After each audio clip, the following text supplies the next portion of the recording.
obvious stuff that needs more stuff. Okay, so let's start looking at the good, dead friend Immanuel Kant, talking about the Kant stuff. And we saw that he puts forth his categorical imperative, and it's a moral, rule generator.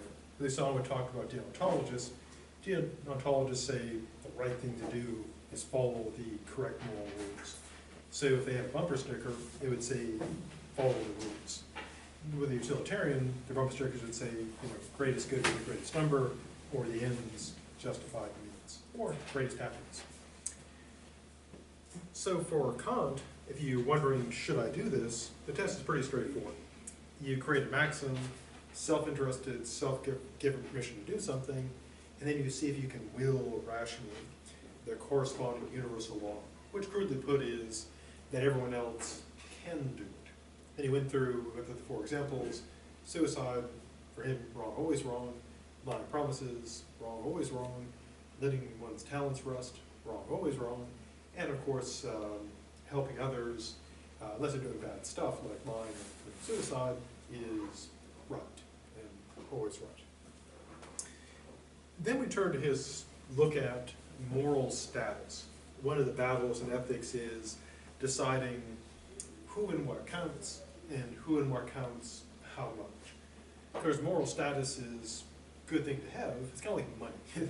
Good to have it, and the more you got in general, the better. Because that way less bad stuff tends to be inflicted on you. Now for Kant, he's at a sharp dichotomy.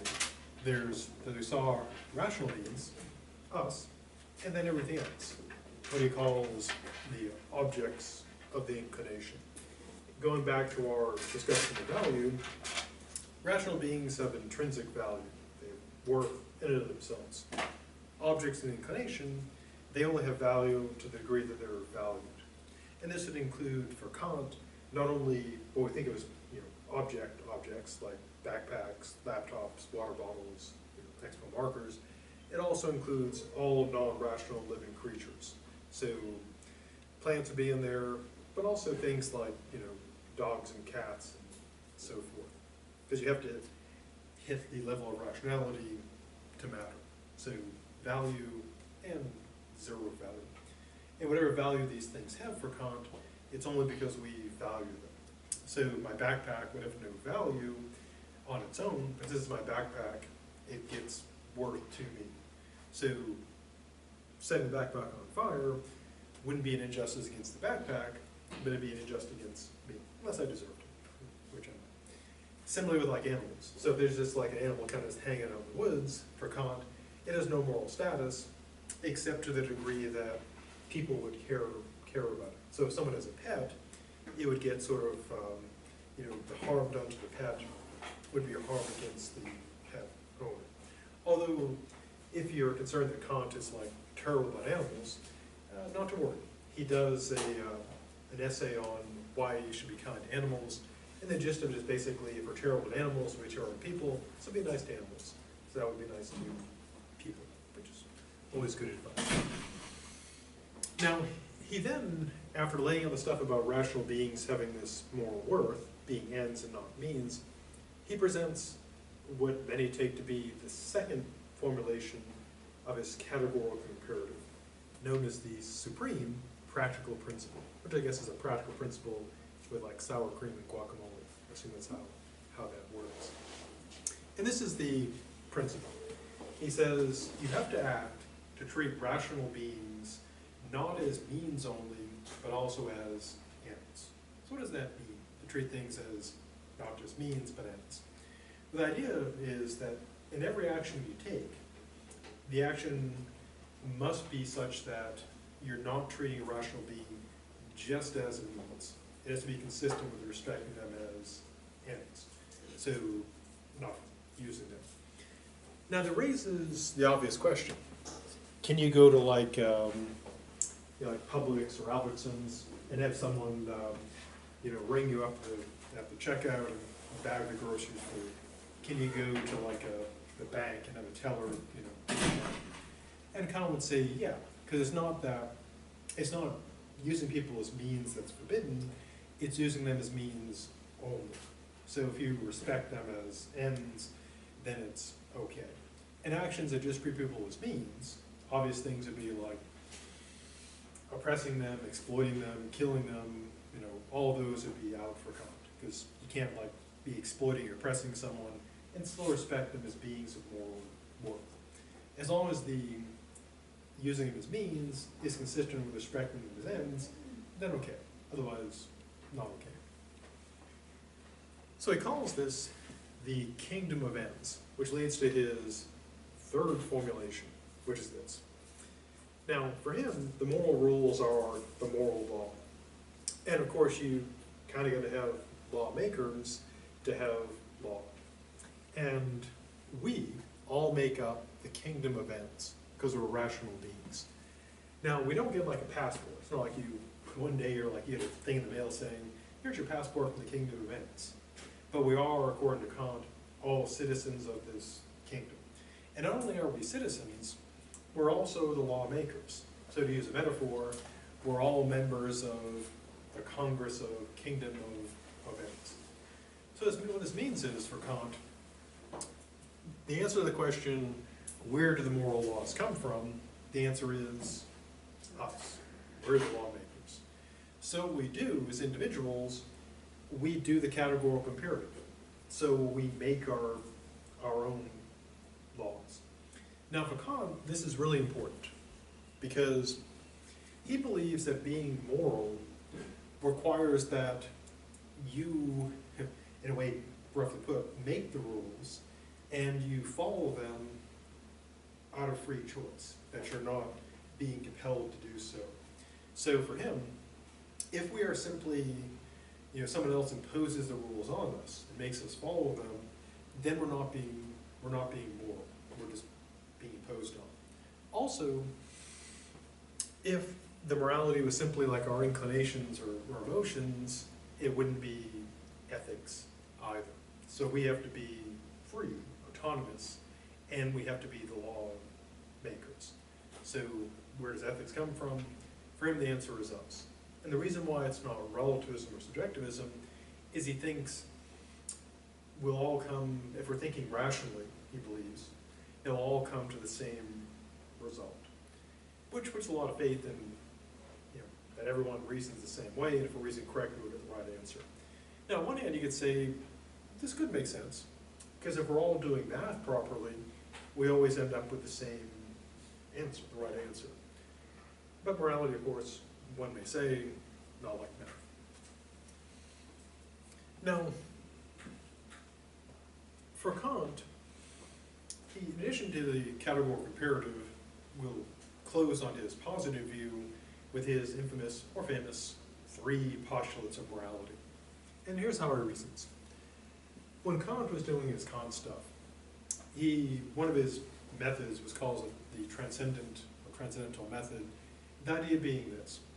There are some things that are beyond our ability to prove. What he claimed is essentially, here are the limits of our knowledge, what is knowable to us, and beyond here is the unknown. Now, if we were being completely rational, we would just stick with this and just say, beyond here lies, we know not what. But we find this area of mystery super interesting, and we can't help but speculate beyond where we know. Now, in order to believe in this stuff, Kant presents the following method. If there's something that you really, really want or really, really need or gotta have, then if there's something that's required for that, then it can give you a practical or moral reason to say, yeah, we gotta have that. Now, in the case of morality, Kant claims, perhaps incorrectly, that we really, really, really, really want morality. We want, there to be ethics. And he claims we need 3 things, at least 3 things, to have ethics, but they're in the realm beyond our experience. They're unprovable. So we're in a bit of a conundrum. Namely, we really, really crave morality, supposedly, and we need freedom, immortality, and God to have morality, but these are beyond our experience. They're unprovable. So what does he do? Well, here's how he does it. First thing, freedom. Not like political freedom, but metaphysical freedom. The incomprehensible freedom of the will. Now here's why he thinks we gotta have that, and here's why. Now, suppose somebody is sauntering by outside and a tree weakened by the hurricane quite some time ago, but nobody noticed it, falls on them and smushes them. We would say, sucks to be them. But would we go over and like take the tree off and take the tree? Would you see, you know, tree on trial for murder? No, because trees, we don't hold them accountable. They can't decide stuff. But if someone if it turns out that someone sawed the tree, you know, and made it into a trap, then we'd look for someone to charge with, you know, murder. Because the person we think can make a choice. They can decide to do it or not do it. So Kant thinks we need freedom to have morality. Because if we weren't free, if we were just, you know, purely, you know, mechanical like a tree or lightning or hurricane, morality wouldn't make any sense. You know, when the hurricane comes through, we don't say evil, evil hurricane, because it's just wind. There's nothing to hold accountable. Now, Kant claims we can't prove metaphysical freedom. It's unprovable. Because if you look at the observable world, what we observe is consistent with being free or not free. Can't prove it. But he says we gotta have morality, we super want morality, so we gotta accept metaphysical freedom. Secondly, immortality. Now Kant says we can't prove immortality. It's beyond our current experience. Which is true, because the only way you can find out you're immortal is die and then exist forever. And so not within our current experience, at least as far as we know. Because unfortunately you gotta die to get the answer to that. And then last forever, I guess. Now, so why do we need immortality? Well, we need it for kind of a weird reason. One of the conditions on a moral theory is that moral theories, most philosophers believe, have to have practicality. That a normal person can at least hit the level of not evil. So you got to meet the requirements of the theory. And it can't set impossible requirements. It's kind of like the law. A good theory of law requires that the laws be such that normal people doing their normal stuff can follow the law without undue burden or suffering, which is a pretty reasonable test of the law. If a law makes it so that normal people just doing normal stuff are really hurt, then there's probably something problematic with the law. Now Kant claims that morality requires that you achieve moral perfection, which is pretty high requirement. But he also accepts, weirdly enough, that practicality requirement. So he says, you're obligated to become morally perfect, but I accept that morality has to be practical, that everyone's got to be able to do it. Now, to become perfect, for average people to become perfect, that means you need infinite time to practice. And so Kant says you got to have it. So we have to be immortal, because that gives us infinite time to get things right. I mean, kind of a silly example of this would be, if you ever saw the Bill Murray movie Groundhog Day, in which Bill Murray lives the same day over and over again, but remembers the day. And so he can develop all these skills. Or more recently, there's the Tom Cruise movie, which you get to see Tom Cruise die a lot. So 2 thumbs up for Tom Cruise death. And Live, Die, Repeat, The Edge of Tomorrow, in which Tom Cruise dies constantly, but he remembers all the skills, so he keeps getting better and better. And so a similar deal here. Here, if you were immortal, you could just keep practicing forever, and with infinite time, you'd eventually be perfect at it. So Kant says you can't prove immortality, but if you want morality, you've got to have it. So he claims. Lastly is God. Now Kant claims, and we saw this earlier in the section on metaphysics, or on part 2, that you can't prove God's existence. Because, as we saw, he argued, there's 3 ways you can try to prove God. Theological, cosmological, and ontological. They all fail, so you can't prove God. You also can't disprove him, but you can't prove him. So why do we need God? Well, Kant does not accept divine command theory. He doesn't say that stuff is good because God says so, and bad because he says it's bad. He's got his own categorical imperative. So what does God do? Well, this is what he claims. First off, it's not to be a moral motivator. Why not? Well, Kant says this. If we were good, quote, in quotes, just because we were afraid of punishment, hell, and because we wanted awards, heaven, we really wouldn't then be morally good, because we wouldn't be doing, to quote Christmas stuff, we wouldn't be good for goodness' sake. We'd just be behaving to avoid getting burned forever and to get rewards. We'd just be purely practical. It's like going to work, get a paycheck, and avoid getting fired. That's not being morally good, that's just being practical. So Kant thinks that if we were motivated by a desire to avoid hell and get heaven, that's a good practical reason, but not a moral one. That doesn't make a person a good person, it just makes them someone who doesn't want to burn the fires of hell forever, which is, I think, all of us do not want to do that. So then, what's God's role? Well, Kant believes this. In our thirst for justice and goodness, we need it to be the case that the wicked are always brought to justice, that they are held accountable for their crimes, and that no evil deed goes unpunished. We also want the good, the just, and the righteous to be exalted, to receive their due reward. In other words, we want ultimate true justice, wickedness punished and goodness rewarded. But of course, we look around the world, we don't see that. The wicked often do very well for themselves. They get success. They get to be, kings and emperors and presidents and celebrities, and have their own YouTube channels. And the good often suffer terribly, are often murdered and assassinated and tortured.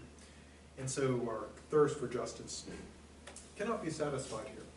So what we need is basically a being that sets it all right in the end. And that, of course, is God. So given Kant's view of morality, he thinks you got to have all three of these. Now again, he thinks you can't prove them. There's no way to prove that we're metaphysically free. There's no way to prove we're immortal. There's no way to prove God's existence. But if we really want morality, we got to have these. We really want morality, so we have to have them. Or so he claims, and then he died. And he had to find out the answer to this question. And this one too. So, answers. Before pressing on to our next exciting slide, anything about the stuff? It needs more stuff.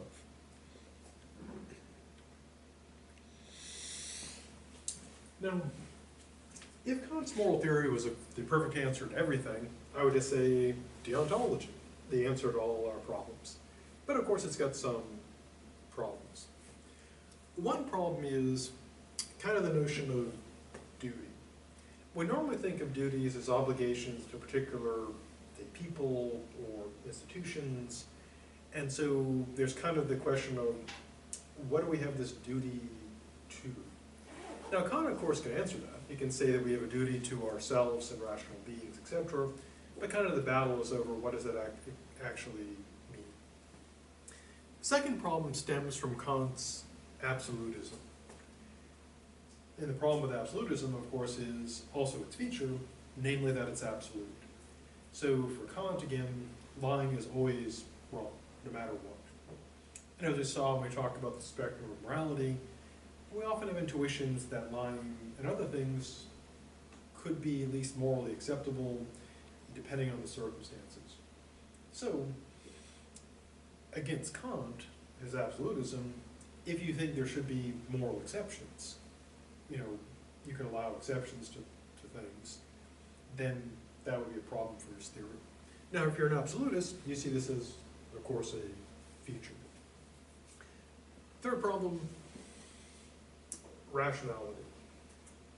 Now, one fair point is, what is it about rationality that's special? Why does that make rational beings have intrinsic value and make everything else not count? Now, people who are concerned about non-rational beings having value, then of course this is a serious problem. Now this could include, obviously, people who are, say, pro-animal rights, although Kant, again, he does have this kind of odd workaround for it. But if someone believed in the rights of living creatures, then Kant's theory is not particularly satisfying, because they're just things. Also, people who are concerned about humans that aren't rational. So, for example, if someone is anti-abortion, they would probably either have to say, well, that zygote is rational, which would be very hard to prove, or they would find Kant's view problematic because they want to say that entity has value, and not just its value by others, that it is somehow a person. And again, there are always ways to work around stuff. And so part of the problem is that rationality thing. Fourthly, as you might imagine, anytime you get a system of rules, there are always clever people who try to find exploits and loopholes. In, like the law, people are always trying to look for exploits or loopholes, and of course games, video games, sports, etc. And so people have come up with things that pass Kant's test, but seem terrible. For example, if you have someone who hates, you have like the problem of the fanatic, Nazi, or pick whichever terrible thing you want, where someone is a Nazi and they want to kill all people the Nazis don't like, which is pretty much everybody who's not Nazis. Now, if you were to say to them, one thing kind of could say, well, what if it turned out you were one of those people? And of course, a fanatic Nazi would say, well, I of course should be killed. And it would seem they could universalize that. They can kill these people, everyone can kill these people, they're fine with it. Now, supporters of Kant, what they'll often try to do is say, well, these actually do break somehow, or they run into that second formulation.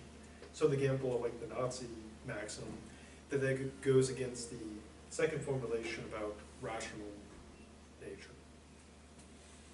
Also, the thing about kingdom of ends, where we all have worth, critics have said, well, yeah, that's great that you can't treat people just as means, but then it leaves all kinds of other problems to sort out that it doesn't help with. And again, proponents of Kant's view say, we can work those out. And so, again, just like with utilitarianism, there's no like definitive, stab and deontology dies, that has been slain. It's basically, it gets kind of chopped up and it's sort of like, oh, it's got all these problems, but everything else has got problems too. So when it comes down to ethics, it's kind of like, well, they're all beaten to crap, so which one do you want? Okay, so this brings us to the end of our look at two of the big dogs of ethics: utilitarianism, the ends justify the means, and deontology.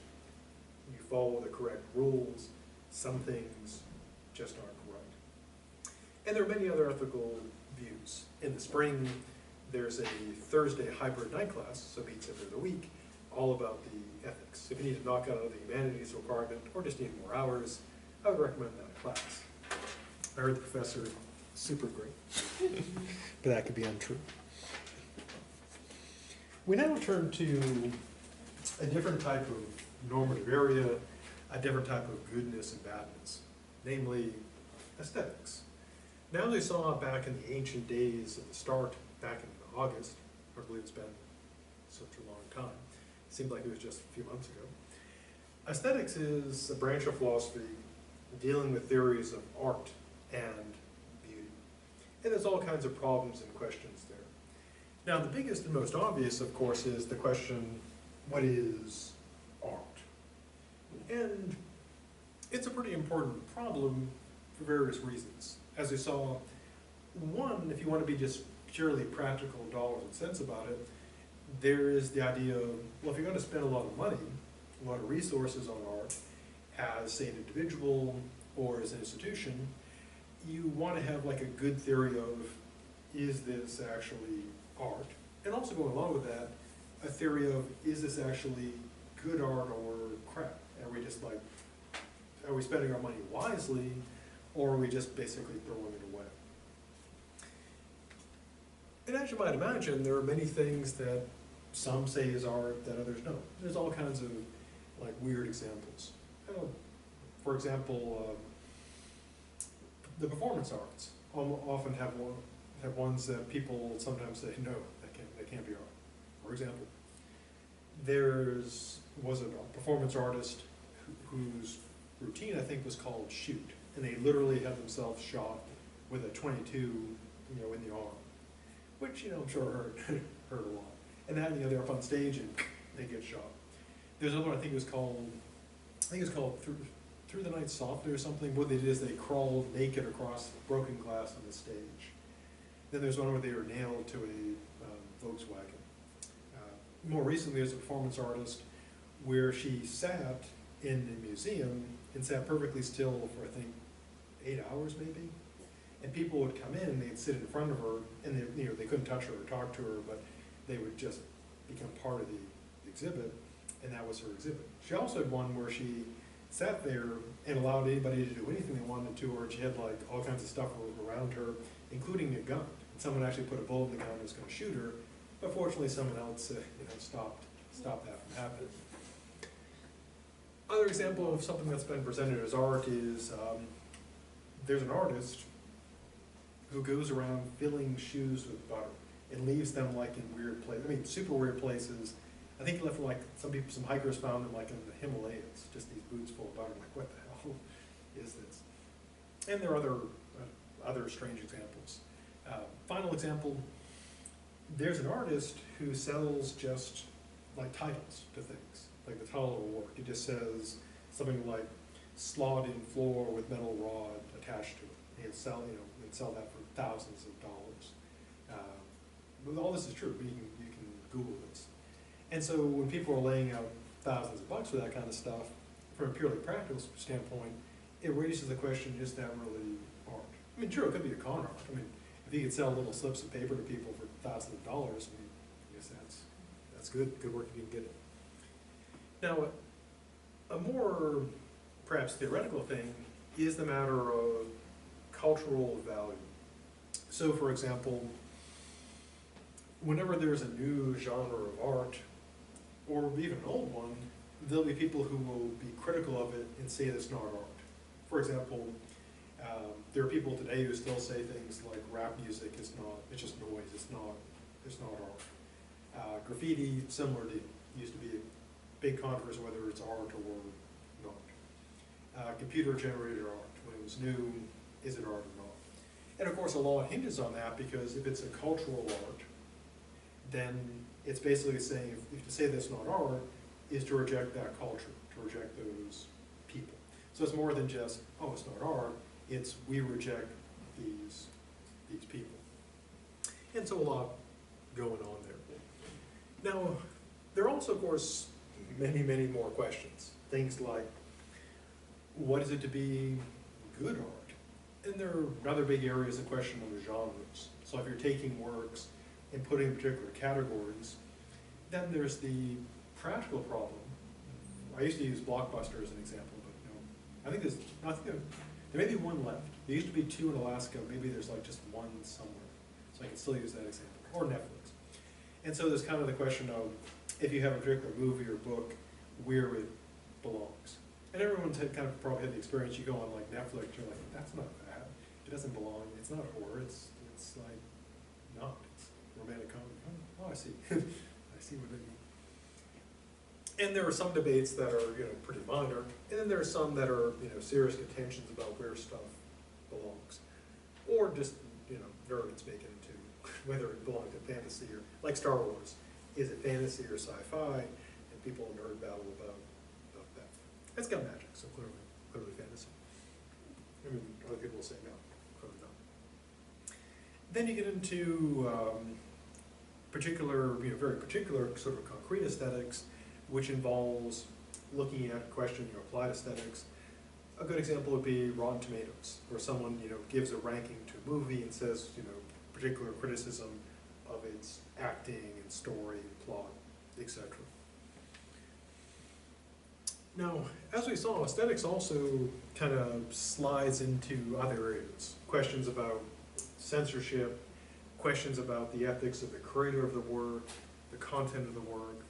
So, as we saw before, if you have an artist who's morally problematic, like someone who is, say, like a great director, but committed, crimes, or someone who's a producer, but but was harassing people or assaulting people, or an actor who engages in harassment or assault, does that affect the quality of their work?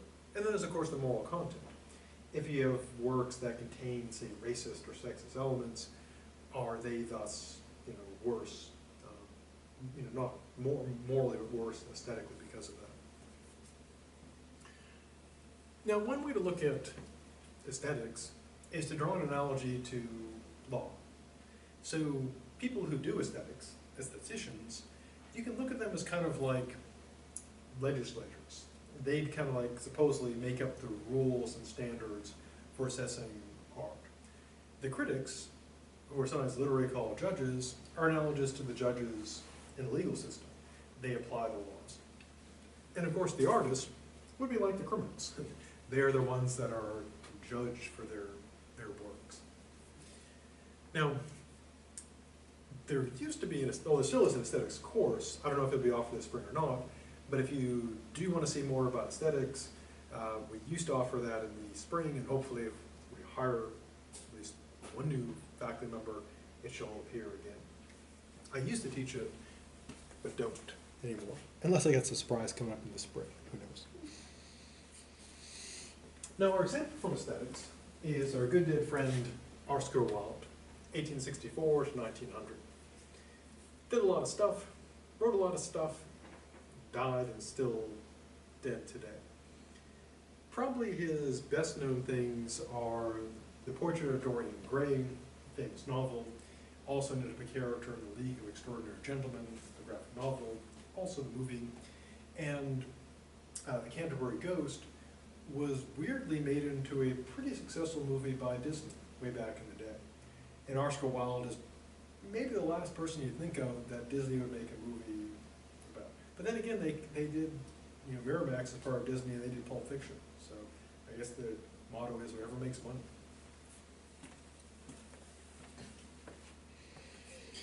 Now our reading from Oscar Wilde, our example of aesthetics, is from, appropriately enough, The New Aesthetics. It's a dialogue written by Wilde involving two characters, the character of Vivian and the character of Cyril. Now, as mentioned before, anytime we get a dialogue, most of the time, almost all the time, you can tell which character is representing the view of the writer, because they're the one that wins. So typically when someone writes a dialogue, they're trying to present their view, and in general, unless they say, they're doing this as, kind of contrary to their own beliefs, that's probably their position. So when I say that, Wilde's position, I'm attributing them to, attributing to Vivian what Wilde said, because Vivian seems to be presenting Wilde's view in the dialogue form. So what's Vivian's position? Well,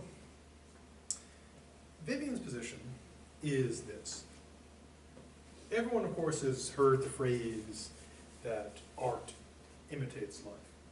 And what Vivian wants to do is turn that around and say that it's life that imitates art. So a reversal of that. Now, sort of the initial case for this ties into kind of, unfortunately, people imitating art or artists to their detriment. And Wilde, or Vivian, I should say Wilde, notes about people who've committed suicide because famous literary characters have committed suicide. And of course, this is today, sadly enough, this is a familiar narrative, because when we hear about people like, in school shootings, or people engaged in mass shootings, they typically try to tie it back to particular movies, video games, etc. This really got rolling during the Columbine shootings back in '99, in which the media and others try to link it to the movie The Matrix, the movie Basketball Diaries, and the video game Doom, and the music, Marilyn Manson's music. The idea being that it is the art that causes this. And of course that itself is nothing new, because our good dead friend Plato in the Republic, he made, as far as you know, the first argument that the corrupting influence of art makes people, you know, susceptible to doing bad stuff.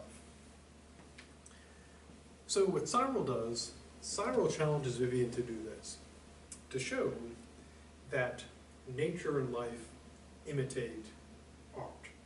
So that is the gauntlet being thrown down. So Vivian, of course, takes up the challenge. So what Vivian's got to do is prove this, that it's nature and life imitating art, as opposed to art imitating life. Now, to make the case, Vivian begins with the following seemingly bizarre claim, that the change in the climate of London is due to a school of art, that nature is our creation. And that, of course, seems odd, because it seems weird to claim that climate was due to art and that we created nature, because normally the view is that, you know, nature created us. So how does Vivian do this? Well, in the following way.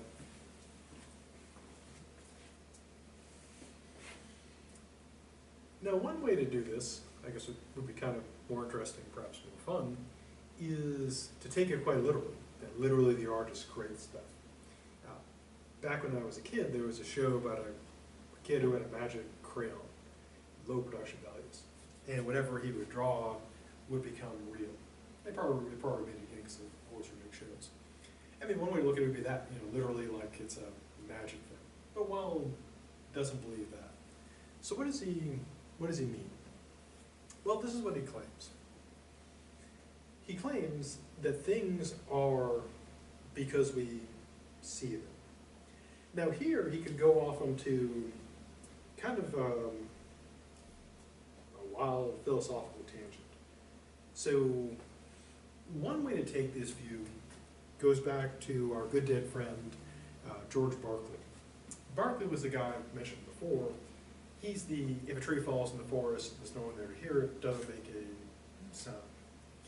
And Berkeley is what's known as a phenomenologist.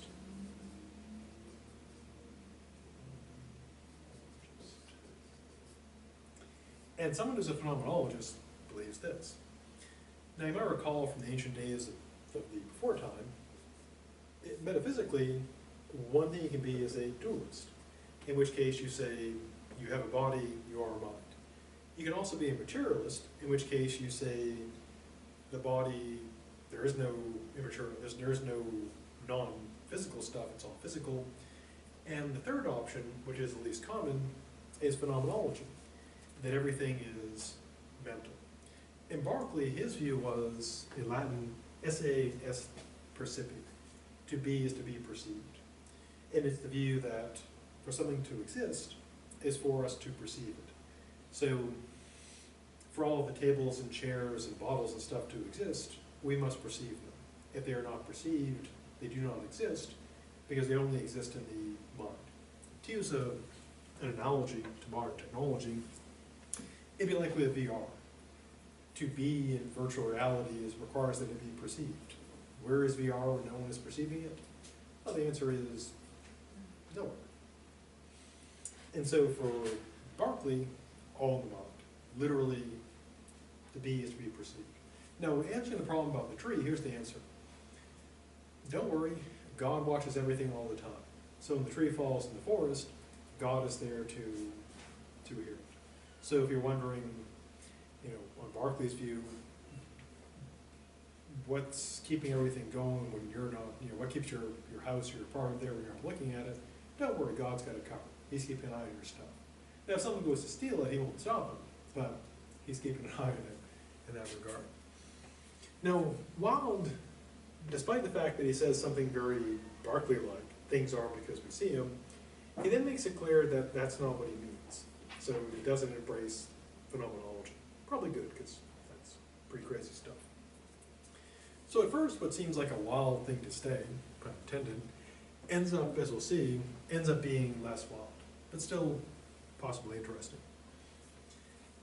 By things are because we see them, what he means is this, that the arts influence and shape our perceptions. And he draws a distinction. Part of his reasoning here, a critical distinction, is that there's looking and there's seeing, and they're not the same thing. Now, a good analogy to this is, of course, the classic distinction between hearing and listening. And people often say, you're hearing me, but you're not listening. Because hearing just means it's impinging on your auditory thing, and it's registering in your nervous system. Listening, of course, means what? Thinking about what you're saying. Yeah, you're actually paying attention. So, a good example would be, if you've listened to like a song lots and lots of times, that, you're hearing it. If someone says, is there a song playing? You'd say, yeah, but you've heard it so much you're not really listening to it anymore. It's a common technique. They actually, if you're trying to write, listening to music you haven't heard before or haven't heard that much is not good, because your brain is still trying to, it's burning horsepower trying to process the music. But if you have music you heard a lot, it's actually good to write to, because it kind of drowns out all the background noise and kind of like puts you in writing mode, at least for many people. But your brain's not using horsepower because you've already got it all processed. And so, like many writers, I've got my own like writing music that I just turn on because it drowns out sort of levels out everything else. And I don't have to listen to it because I've already processed it so much. Now, what about looking and seeing? Well, looking at stuff is just the mechanical process. Photons fly in, hit your retina, and you are getting sensory data. You're looking at it. Seeing, he claims, if you're doing this kind of like scientifically, so to speak, or non-aesthetically, seeing would be actually paying attention to it. And this, I think, he's definitely right about the distinction between looking at stuff and actually seeing stuff. For example, if you've ever driven through a place and then had to like walk, or maybe you chose to walk that place, or even places where you've run or biked, and then you're have to like slow down and walk or something, or even stop. One that often happens, at least in my own case, is that I know, since I'll use an example of a running trail. I've run out of Mikasuki lots of times. And then what will happen sometimes is I'll slow down or stop for some reason, or tie my shoe, or avoid like getting trampled by a horse. And then suddenly I'll notice stuff that I know I've seen it because I've run past it so many times, and I'm like, wow, there's like a fence, walls, or other things that I know they've impinged on my visual field, but then I never really saw them before because I just wasn't paying attention. Or similarly, again, like if you've driven to school, and then sounds like if your car breaks down, you got to walk home or something, then you really start to see the stuff because you're going so slowly past it. You've got to see it. So yeah, I think he's right about that. Now, but he doesn't mean in this case that seeing is you're slowing down and I guess looking at the roses. He claims this: you don't truly see anything, or you don't see it at all, until you see its beauty. So what he seems to be kind of envisioning here is like, here's the mind, and stuff is, you're looking at it, it's impinging in there, you're getting visual data. But he claims you really don't see it until you see the beauty. And the only way you see the beauty, according to Wilde, is because of the arts. The arts put on, to use a metaphor, think of like a camera on your smartphone, or if you've used Instagram or Photoshop, you have all these filters you can put on things, which affect, some are good and useful, and some are just, why? Why are they doing that? And so beauty becomes, to use a metaphor, like a filter on what's coming in. And he claims that you don't actually see it, notice it, until you see its beauty, because then it makes it, his metaphor makes it real to you. And he gives the example of the fog in London. And he kind of, probably, I assume jokingly says, yeah, I guess there have been fogs in London forever, which is probably true. But he says people didn't really see them. As I say, they didn't pay attention to them until the Impressionists started painting fogs. Because then it was just something that people just kind of like walk through and just became basically kind of like an obstacle. It interfered with your seeing stuff. And once someone paints it, then it becomes something that people see, because they're become trained or shaped or molded to see the beauty. Now, I think Wilde is right about this. I'll use an argument by example. As I mentioned, I taught aesthetics for years, and I always brought up the question, is artistic ability something that you have, and then you can develop more with training, or is it something you could actually learn? And my theory was that the technical skills anybody could learn, but then getting to a level of artistry, you had it or you didn't, and no matter how much you did, you can never get to being an artist. You could become, my term for it is graphite technician, where you can do all this stuff correctly. And so I was curious about that, so I put it to the test. It's a terrible, in a way it's not a great experiment, because it's me, I'm the sample of one. And when I was reading the art books and stuff, I realized that, at least in my case, Wilde was right. Because if you've ever taught yourself how to draw and paint, you have to learn how to really look at things. And I found it was kind of weird. It was like a matrix-like experience. Because now when I look at, before I wouldn't really look. I would look at stuff and not see it. And then once you do too much art, then when you're looking, you're seeing stuff because you're doing the art stuff. Like you're putting in the angles and the shapes and the color shades. And so you really start seeing stuff. And you really start noticing. You need to be careful, because not like you'll be staring at people, they think you're being weird, but you're just thinking how would I draw that? How would I shade that? And they're like, what are you doing? It's like, this thing I'm not going to draw it. No, that didn't come out right. Run away. And yeah, so we seem to be right about that.